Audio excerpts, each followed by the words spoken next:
Hello guys! Magandang araw! Samahan nyo nga kami ngayon na bumiyahe papuntang Pampanga para sa oath taking natin ngayong araw. Dahil nga nakapasa tayo sa board exam ng September, kailangan natin bumiyahe ngayon. Ngayong araw nga mag-oath taking tayo.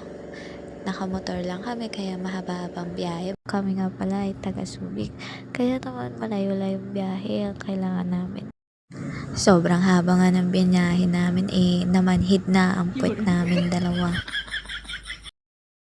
At nakarating din naman kami agad doon makalipas ang ilang oras.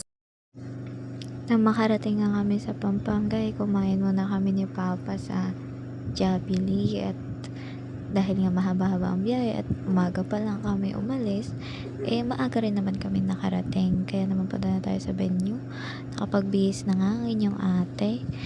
At nagmumotor pa rin kami papunta doon sa venue dahil medyo malayo-layo nga yung kinainan naming Jollibee.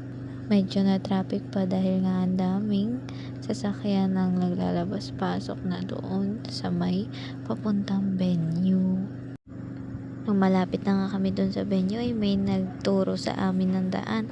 Kaso lang, nabudol pa yata ako dahil hindi naman dapat ako bibili ng sablay. Ayun, napa 200 ang atin nyo. Iniabot ba naman kasi sa akin yung sablay habang tinuturo yung daan?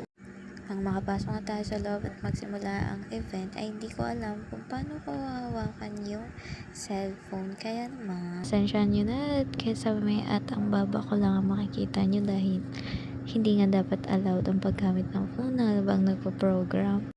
Simula na nga yan ang program at ito na after ilang minutes nag-take na ng oath ang atin nyo. Nag-promise na tayo, so help me God.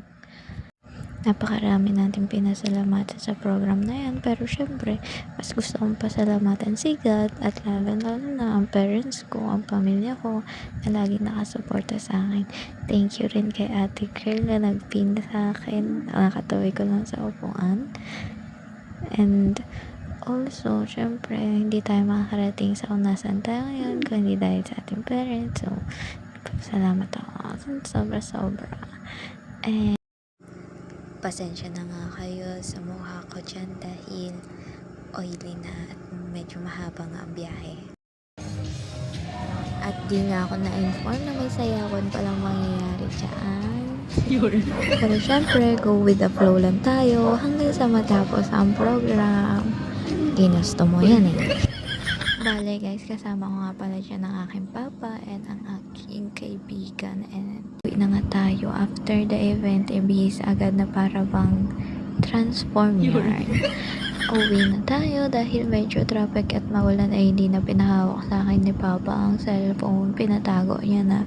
Kaya naman, hanggang dito na lang. Bye bye!